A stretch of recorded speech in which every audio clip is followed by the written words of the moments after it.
Bonjour chers élèves, donc après avoir posté la dernière vidéo sur la modulation, aujourd'hui je vais m'intéresser à la démodulation. Donc, essayer de comprendre qu'est-ce que c'est que la démodulation. Ensuite, je vais traiter deux exemples, deux baccalauréats passés et on va essayer d'appliquer ce qu'on va essayer de voir aujourd'hui dans ce petit rappel de cours. Donc, qu'est-ce que c'est que la démodulation? Donc, c'est la partie qui concerne la réception d'un signal par une antenne réceptrice et puis quelles sont les différentes étapes suivies par ce signal jusqu'à le transformer en une tension audible, par exemple une station radio, ou vous avez un poste télévision et ainsi de suite. Donc vous voyez, ce signal il est formé par plusieurs étapes, mais ce qui nous intéresse c'est essentiellement ces trois parties. Donc la première partie formée par une bobine en parallèle avec un condensateur, on va voir à quoi il sert. Ensuite une diode avec un circuit RC en parallèle et ensuite un condensateur et une résistance en série. Bon, cette partie-là, c'est juste un amplificateur qui permet d'amplifier le signal reçu.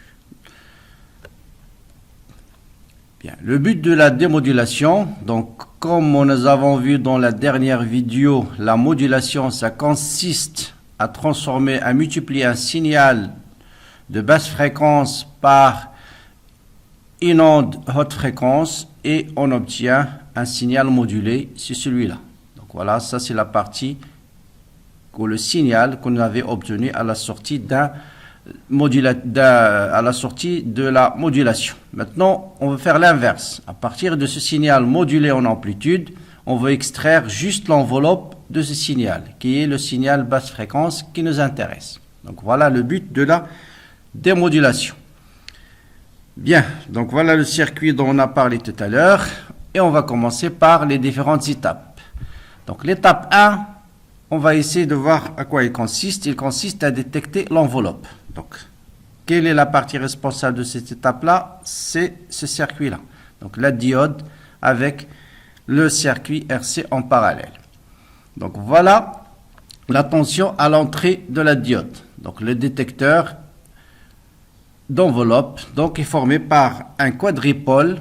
Donc un quadripôle, ça veut dire c'est un circuit formé par 4 pôles, 2 pôles d'entrée et 2 pôles de sortie. La résistance par exemple c'est un dipôle, il possède uniquement 2 pôles.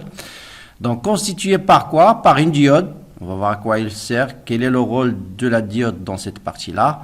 Ensuite, quel est le rôle de ce circuit RC en parallèle. Donc voilà.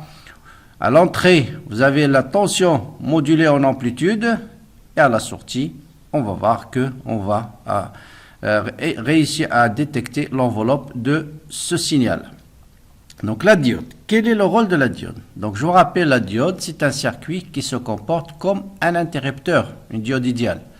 Ça veut dire elle laisse passer le courant lorsque la tension à l'entrée est positive et elle bloque le courant lorsque la tension est négative. Ensuite, donc voilà, donc si j'envoie cette onde-là ou ce signal-là à l'entrée de la diode, qu'est-ce qui se passe? Il laisse passer le courant, la tension. Donc lorsque la tension est positive, la diode elle est passante. Par contre, là il va bloquer le signal, vous voyez, vous n'avez rien pendant que la tension est négative. Ensuite, hop, la tension positive elle laisse passer le signal. Il bloque le signal pendant la partie négative. Autrement dit, il va transformer ce signal-là en ce signal-là. Donc, autrement dit, il va éliminer tout simplement tout ce qui est partie négative. Donc, voilà le rôle de la diode. Donc, c'est éliminer la partie négative de cette tension reçue à l'entrée de la diode. Bien. Maintenant, quel est le rôle de ce circuit RC? Donc, pendant que la diode est passante, le condensateur se charge, mais pendant que la diode est bloquée, qu'est-ce qu'il va faire le condensateur? Il va se décharger à travers la résistance. Et c'est là on doit voir les conditions sur RSC. Donc vous avez deux conditions. Il faut que le condensateur ne se décharge pas très rapidement, sinon on va, parce que le but, n'oubliez pas, c'est de détecter c'est l'enveloppe, ces points-là.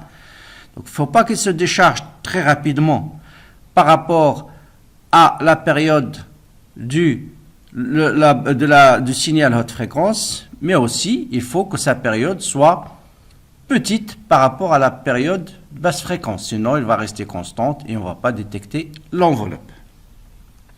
Donc voilà les deux conditions qu'on va essayer de voir un peu plus clair sur le schéma après.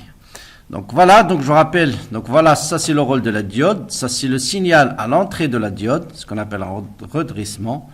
Et après redressement, qu'est-ce qui se passe? Vous voyez que pendant la partie où le signal est négatif, la diode elle est bloquée. Et ensuite, signal positif, bloqué et ainsi de suite. Donc dans cette partie-là, le condensateur se charge. Et pendant cette partie-là, le condensateur se décharge.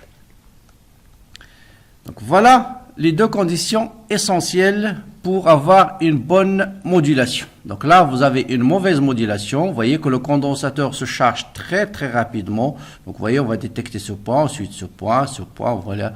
On ne va pas avoir l'enveloppe. Alors que si le condensateur se charge très lentement, se décharge très lentement, vous voyez qu'on va pouvoir détecter l'enveloppe du signal. Mais non plus, attention, il ne faut pas qu'il soit très constant, c'est-à-dire la constante de temps soit très très grande par rapport à la période de signal, sinon on va avoir ici un signal qui est constant et on ne va pas détecter l'enveloppe. Donc vous voyez, à partir de là, on peut donc déterminer les conditions pour avoir une bonne détection d'enveloppe. Il faut que la constante de temps du circuit RC soit très grande par rapport à la période du signal haute fréquence. D'accord, voilà, vous voyez la constante de temps RC, elle est très grande par rapport à la période. Et il faut qu'elle soit plus petite que la période du signal basse fréquence. Voilà les deux conditions nécessaires pour avoir une bonne modulation. Donc en fréquence, bien sûr, bon là c'est supérieur, bien sûr, erreur de frappe, il suffit de faire l'inverse. Donc si je fais 1 sur T, ça sera F, la fréquence de la porteuse va être très supérieure à 1 sur tau et va être supérieure à la fréquence du signal. Donc voilà une bonne modulation. Donc vous voyez ici, diode passante, partie négative, diode est bloquée. Ici, le condensateur se charge et ici, le condensateur se décharge. Donc, il faut qu'il se décharge très lentement, mais pas assez lentement par rapport à la période du signal, entre là et là. Je rappelle, la période du signal, c'est entre là et là. D'accord? Donc, voilà les deux conditions nécessaires pour avoir une bonne modulation. Souvent, les questions interviennent sur cette condition-là qu'il faut absolument retenir. Deuxième étape, bon là, si on veut supprimer la porteuse, maintenant on a détecté l'enveloppe, maintenant on veut éliminer la tension continue et zéro, et là il suffit d'utiliser ce qu'on appelle un circuit, un filtre passe haut, ça veut dire un filtre passe haut, il laisse passer les hautes fréquences et il bloque les basses fréquences. Or un signal continu, c'est un signal de fréquence nulle. Donc vous voyez, donc le signal maintenant à la sortie du circuit RC, c'est un signal qui est redressé. Si on ajoute un circuit RC en série, vous voyez qu'il va éliminer les basses fréquences qui est la tension continue et il va laisser passer uniquement les hautes fréquences. Et voilà le signal à la sortie, une seconde à la sortie de ce circuit-là. Donc ça c'est le signal à l'entrée, le signal à l'entrée, à la sortie, il va éliminer la constante continue et on va voir un signal, voilà, qui est le signal qu'on veut obtenir, le signal de basse fréquence, cette fois-ci moins la constante continue. Bien, troisième étape et la dernière étape dans la modulation, en fait c'est la première avec laquelle on commence, c'est la réception du signal. D'accord? Donc, rappelez-vous, donc le modulateur, il permet de moduler l'amplitude. Une antenne émettrice permet d'envoyer cette onde et puis on peut la recevoir à partir d'une antenne radio par exemple. Comment on reçoit? On choisit la fréquence qu'on veut. Donc, pour comprendre cette étape-là, on va faire un petit rappel sur le circuit LC en parallèle. Donc si vous le mettez en série avec générateur de basse fréquence, donc il vous permet d'obtenir des signaux de fréquence, vous pouvez varier la fréquence du signal, et également l'amplitude si vous voulez. Là on fixe l'amplitude du GBF, on fait varier sa fréquence, et on veut voir quelle est l'amplitude à la sortie du signal LC, comment il se comporte. Eh bien, si on fait l'expérience, voilà ce qu'on va obtenir. Voilà l'amplitude à la sortie du signal du circuit LC en parallèle. Vous voyez que c'est un filtre passe-bande, ça veut dire il bloque les basses fréquences, il bloque les hautes fréquences et laisse passer une bande très étroite. Et à une fréquence bien déterminée, cette tension-là est maximale. Et cette fréquence, c'est très facile à faire, à démontrer, elle est égale à 1 sur 2 pi racine carrée de LC. Donc on peut choisir la valeur de la bobine, de l'inductance de la bobine et la valeur de la capacité. On peut fixer une et faire varier l'autre et donc choisir la fréquence qu'on veut. Et c'est ce qu'on appelle la fréquence propre du circuit LC en parallèle. Donc pour sélectionner un signal, il faut faire donc un accord entre la fréquence reçue et la fréquence du circuit LC. Donc si la fréquence du circuit LC est exactement égale à la fréquence reçue, donc on dit qu'il y a un accord entre les deux circuits. Donc voilà, vous avez une antenne qui peut recevoir une infinité d'ondes, mais une seule va être reçue par ce circuit LC, celle qui est égale à 1 sur 2 pi racine carrée de LC. Donc si je vais changer de station radio, il suffit de changer la valeur de la bobine ou changer la valeur de la capacité. Vous voyez qu'en changeant la capacité, on peut choisir les différentes fréquences qu'on veut. Et vous voyez bien ici que ce sont des fréquences de haute fréquence, c'est-à-dire c'est un signal haute fréquence qu'il faut ensuite démoduler par les deux étapes qu'on a vues tout à l'heure. Donc voilà, en résumé, les différentes étapes de la démodulation. Donc, première étape, c'est la réception du signal, c'est-à-dire le choix de la fréquence qu'on veut entendre à la fin du circuit. Ensuite, ça c'est un amplificateur. Ensuite, c'est un détecteur dans l'enveloppe formé par une diode et le circuit RC en parallèle. Après, c'est un filtre passe-haut dont le but c'est d'éliminer la composante continue. Donc souvent, on vous pose juste la question, quel est le rôle de ce circuit-là? Quel est le rôle de ce circuit? Quel est le rôle de celui-là? Donc voilà ce qu'il faut retenir.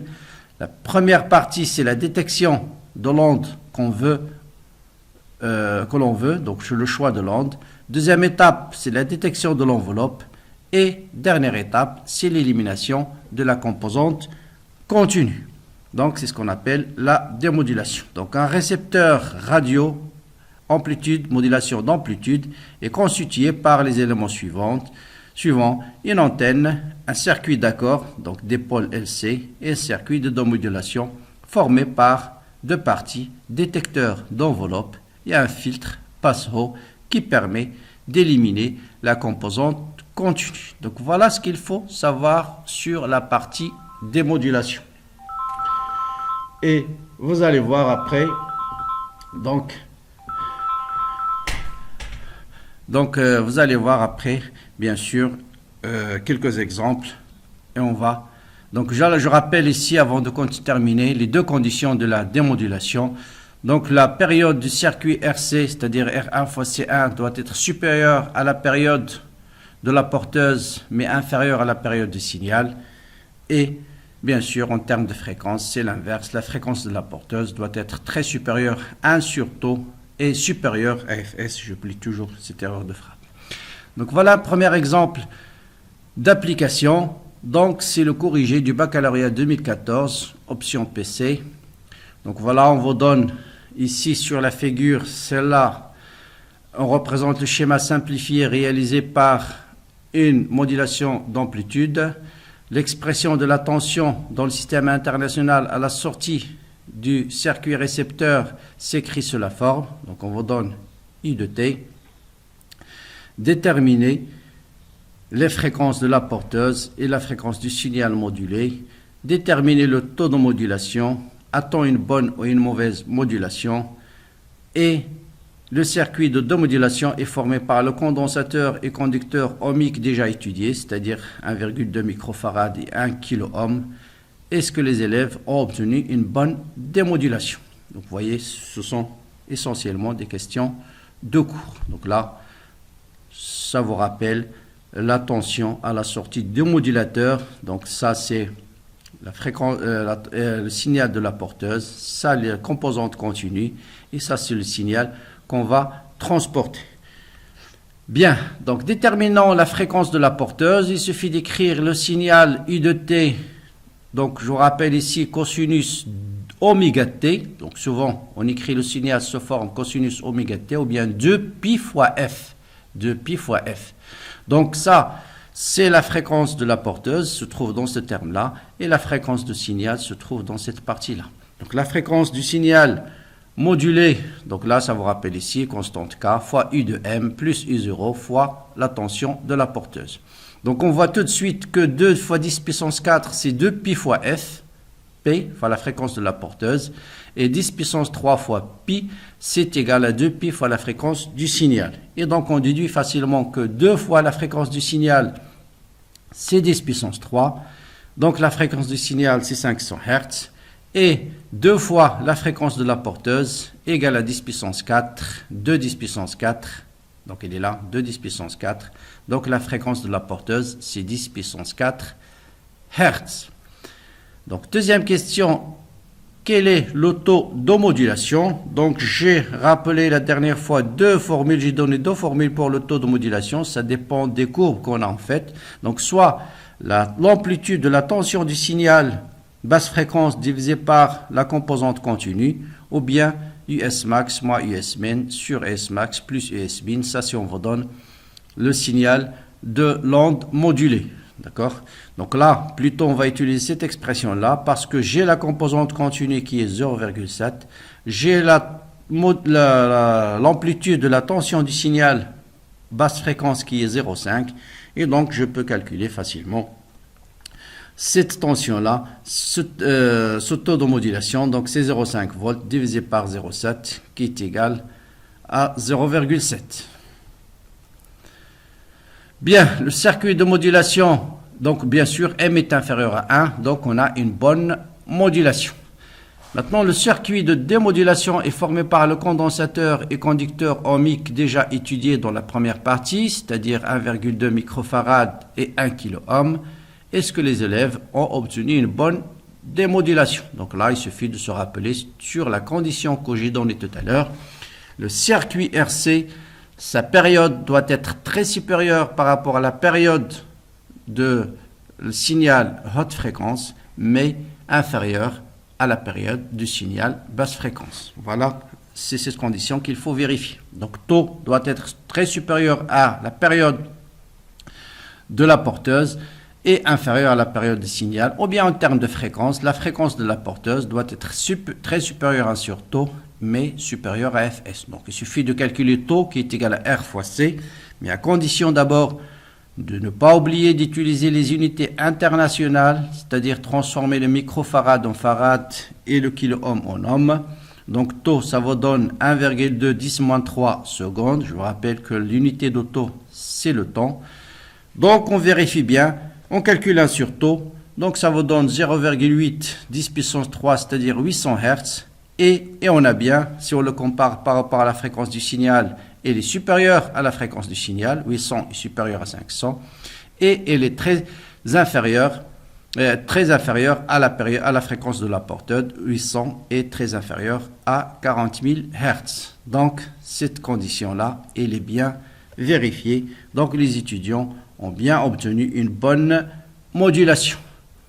Donc deuxième exemple, c'est le rattrapage 2018. Là aussi, c'est purement des questions de cours. Donc je vous laisse le soin de lire l'énoncé. En gros, ici on vous donne la valeur de la bobine et on vous donne l'onde qu'on veut recevoir et on vous demande quelle est la valeur de la capacité. Ensuite, dans la deuxième partie, on vous donne la fréquence du signal et la valeur de la résistance R1 et on vous demande quelle est la valeur de la capacité C1 qu'on va utiliser dans la partie détection d'enveloppe. Et enfin, dans la troisième partie, On vous dit tout simplement quel est le rôle de la partie 3. Donc vous voyez que ce sont des questions essentiellement de cours. Bien, donc pour sélectionner une onde radio en modulation d'amplitude de fréquence 530 kHz, quelle est la capacité qu'on va utiliser ici, sachant qu'on vous donne la valeur de L. Donc là, comme je dis tout à l'heure, il faut que la fréquence de la porteuse soit raccordée à la fréquence propre du signal. Il suffit de se rappeler de la fréquence propre du signal LC, c'est 1 sur 2 pi racine carrée de LC. On va dans la fréquence F0, qu'il faut transformer bien sûr en Hertz. On va dans la valeur de L, on va déterminer bien sûr la valeur de la capacité. Donc F0 est égal, donc la capacité C est égale, donc c'est pas F0 ici, il faut éliminer, C est égal à 1 sur 4 pi carré L fois F0 au carré. Si on fait une application numérique, ça vous donne 9 picofarads. Maintenant, sachant que la moyenne de la fréquence des ondes sonores, c'est 1 kHz, donc là on va dans la fréquence du signal, on va dans la fréquence de R1 qui permet d'avoir une bonne démodulation. Quelle est la valeur de la capacité C1 utilisée dans la partie détection? Donc il faut distinguer bien sûr dans l'exercice deux types de fréquences, ne pas les confondre. Il y a la fréquence de la porteuse, mais c'est très facile de les connaître. La haute fréquence, c'est la fréquence de la porteuse. Le signal de basse fréquence, c'est le signal à transporter. Pour avoir une bonne démodulation, donc bonne détection d'enveloppe, donc on a dit tout à l'heure que la fréquence de la porteuse d'abord doit être très supérieure à la fréquence du signal. La première condition est vérifiée, 530 est très supérieur à 1 kg. Mais surtout la deuxième condition, il faut que taux soit très supérieur à la période de la porteuse, inférieur à la période du signal. Donc on va on va essayer d'encadrer la valeur de la capacité, remplacer ici taux par RC et chercher C compris entre quoi et quoi. Donc si je remplace taux par RC, ensuite je divise par R, vous voyez que C est comprise entre TP sur R1, largement supérieur à la période de la porteuse divisée par R1, mais inférieur à la période du signal divisée par R1. Mais comme T est égal à 1 sur F, on va donc remplacer, parce qu'on a les fréquences, et si on fait une application numérique, on voit que C1 doit être comprise entre 54 nanofarads et 30 microfarads. Donc, quelle est la bonne réponse? Donc, si on regarde les valeurs qu'on nous donne, il y a deux valeurs qui sont incluses dans cet intervalle. Il y a 20 microfarads, mais il y a aussi, donc vous avez 20 microfarads, mais aussi 20 nanofarads. Mais une seule vérifie cette condition-là. Il faut que, bien sûr, que C1 doit être très supérieur à la première borne, très supérieur à 54 nanofarads, ou 20 nanofarads, et pas très supérieur à 54 nanofarads. Oui. Donc voilà. Donc C1 il est très supérieur à 54 nanofarads. Donc la bonne réponse c'est B. Ensuite la partie 3, bien sûr, vous savez tous que la partie 3 c'est un circuit RC qui est un filtre passe haut, il laisse passer les hautes fréquences, il bloque les basses fréquences, donc ça permet d'éliminer la composante continue. Donc vous voyez, c'est des questions essentiellement de cours. Voilà, donc je vous souhaite un bon suivi de ces vidéos-là. Donc j'attends vos réactions. Si la vidéo vous a plu, essayez de la partager avec vos amis. À très bientôt pour d'autres vidéos sur la chaîne. Au revoir.